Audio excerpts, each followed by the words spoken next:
another Sunday scaries, spooky story. Today we're going to read a spooky tale. So sit back, relax, and let this witch give you tingles.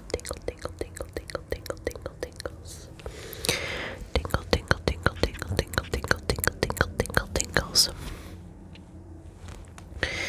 Like this video if you think that my hair looks like Bellatrix Lestrange right now, because I'm feeling it. It is a relaxing Sunday and I didn't go crazy with my appearance for this video. We're just gonna relax and listen to a story.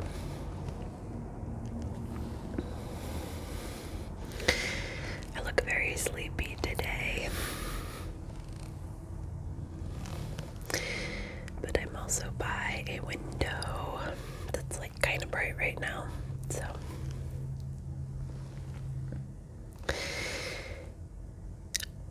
are you comfortable? Are you comfortable and are you ready? Hey, are you ready? Okay. Let me show you. So this is probably gonna look backwards.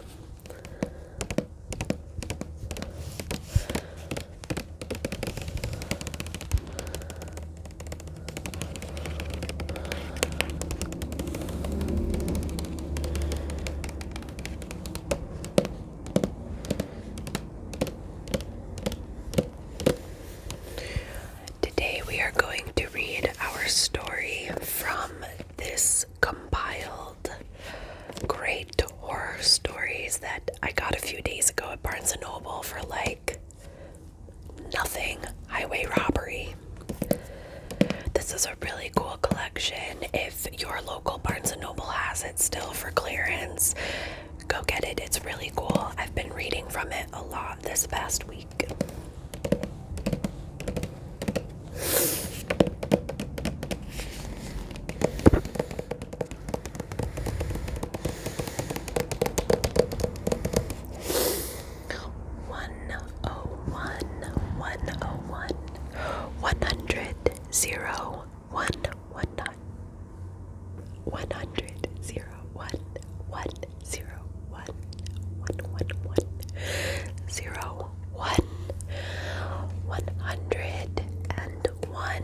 Chilling tales.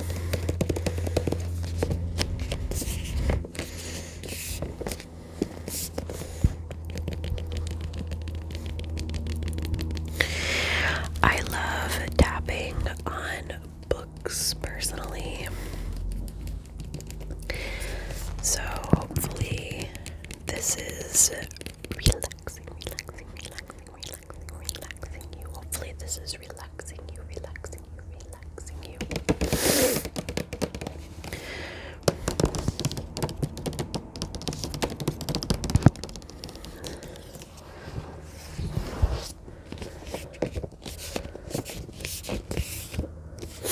I just hit myself in the face.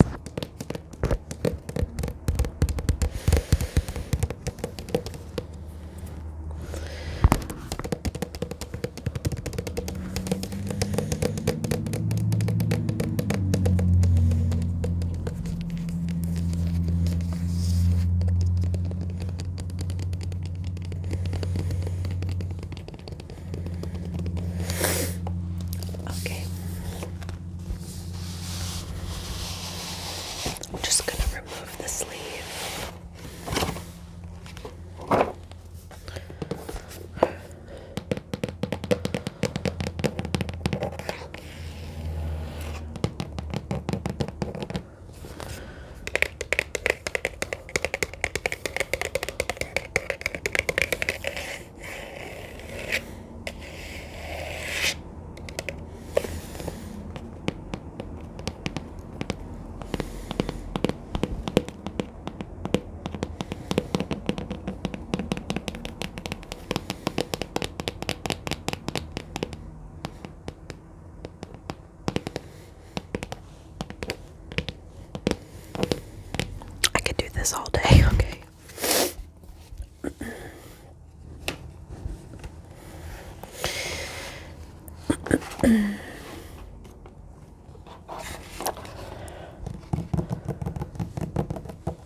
was written in 1894 by R. Murray Gilchrist, and it was in a short story collection that he did called, I believe, The Stone Dragon and Other Tragic Romances, something along those lines. And I couldn't help but think about the Great Stone Dragon in Mulan. But this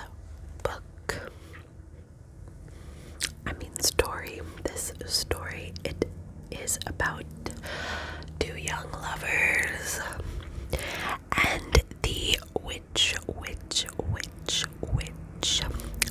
that comes between them. And it's really short. So sit back, get comfortable.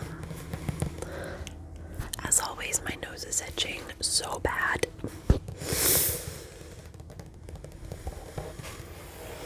And here we go.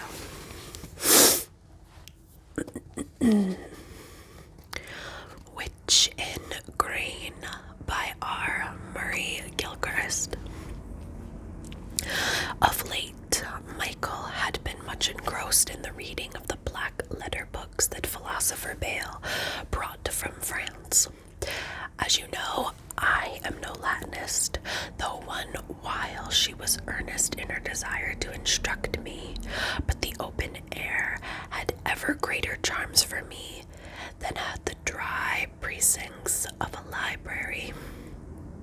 So I grudged the time she spent apart, and throughout the spring I would have been all day at her side, talking such foolery as lovers use, but ever she must steal away and hide herself amongst dead volumes. Yester-even, I crossed the roods and entered the garden to find the girl sitting under a yew tree. Her face was haggard and her eyes sunken. For the time it seemed if many years had passed over her head, but somehow the change had only added to her beauty. And I marveled greatly, but ere I could speak, a huge bird whose plumage was as the brightest gold fluttered out of her lap from under the silken apron, and looking on her uncovered bosom, I saw that his beak had pierced her tender flesh.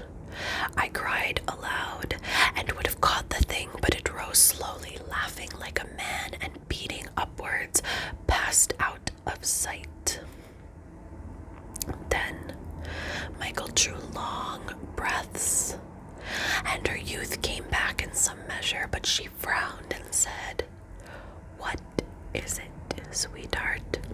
Why hast thou awakened me? I dreamed that I fed the dragon of the Hesperidian garden."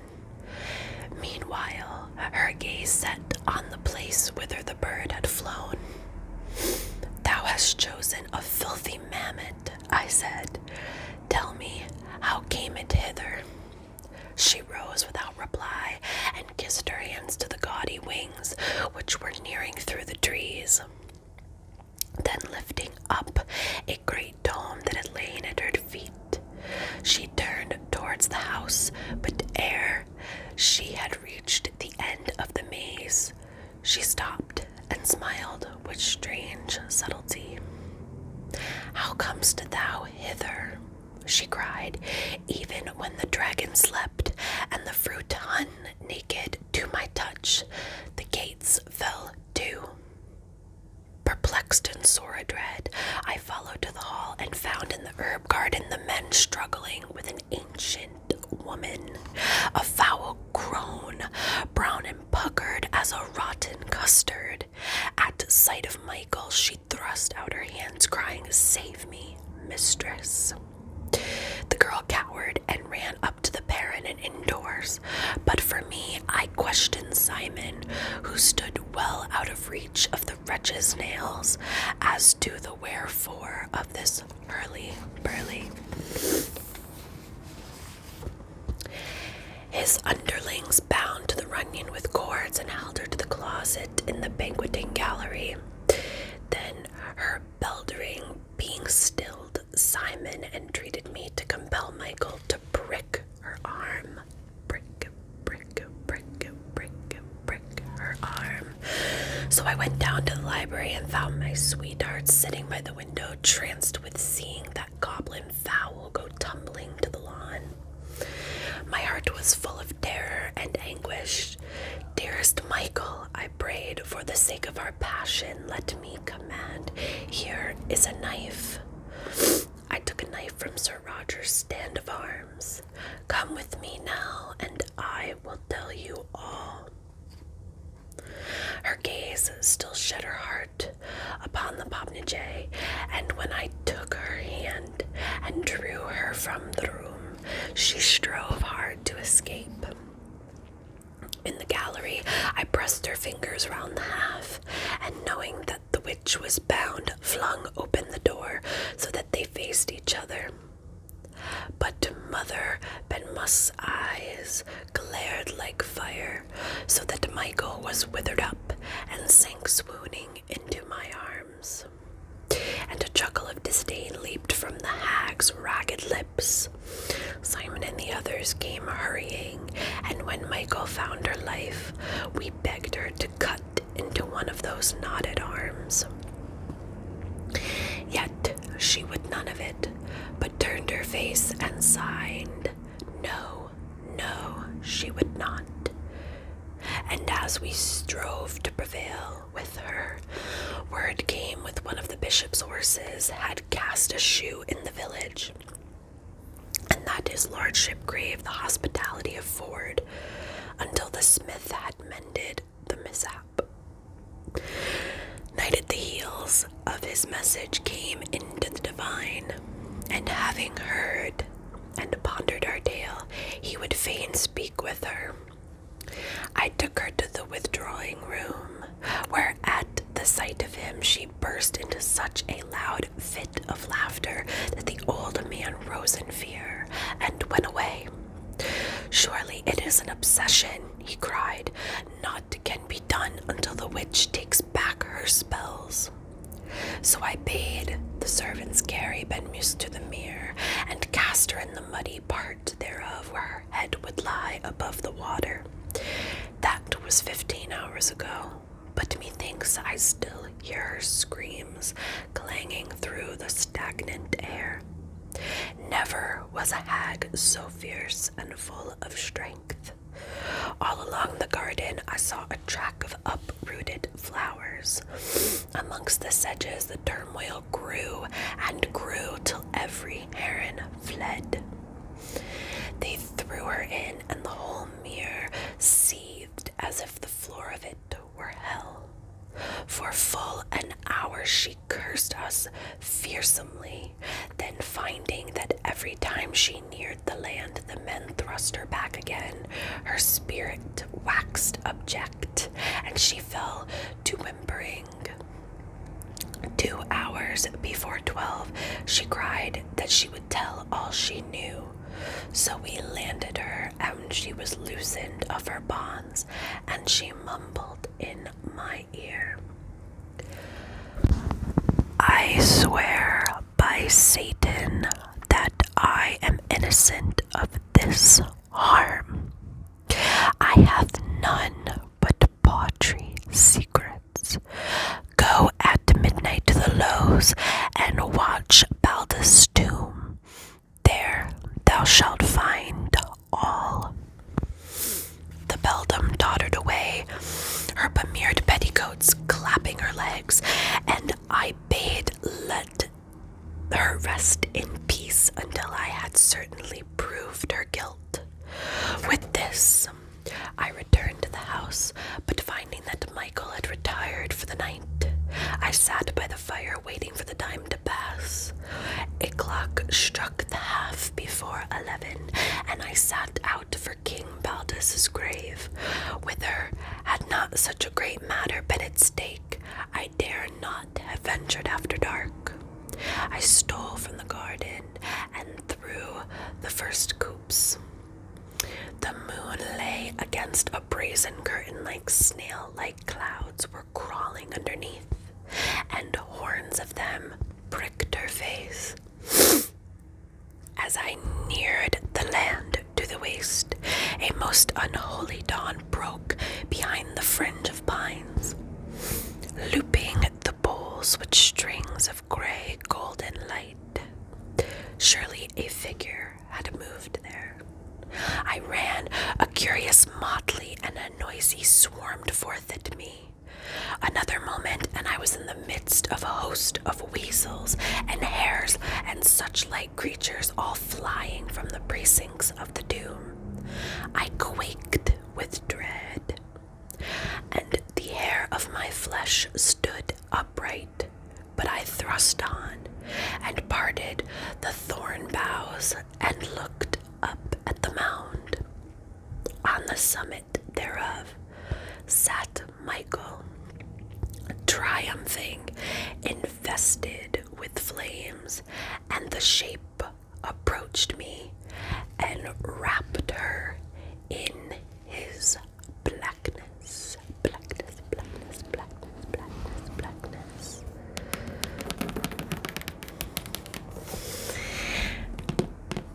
I hope you enjoyed this Sunday scary, spooky stories. I would be happy to read other little short stories in here. There are plenty of them that are 2 to 3 pages. I know this one might be a little bit harder for some people to understand and get into if you're not quite sure of what you had just heard and you're interested to get more of a Cliff's Notes of what that story was about. Look below. I give you a little synopsis of the story and what the writer was trying to talk about.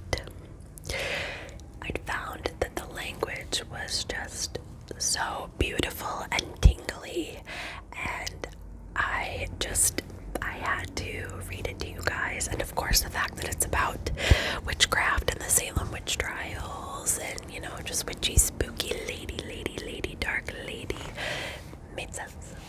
So I hope you enjoy it.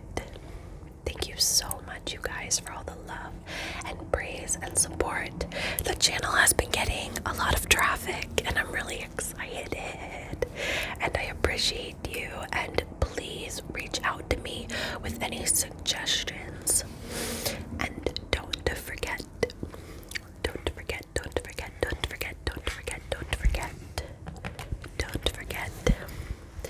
to tell your friends, tell your grandma about the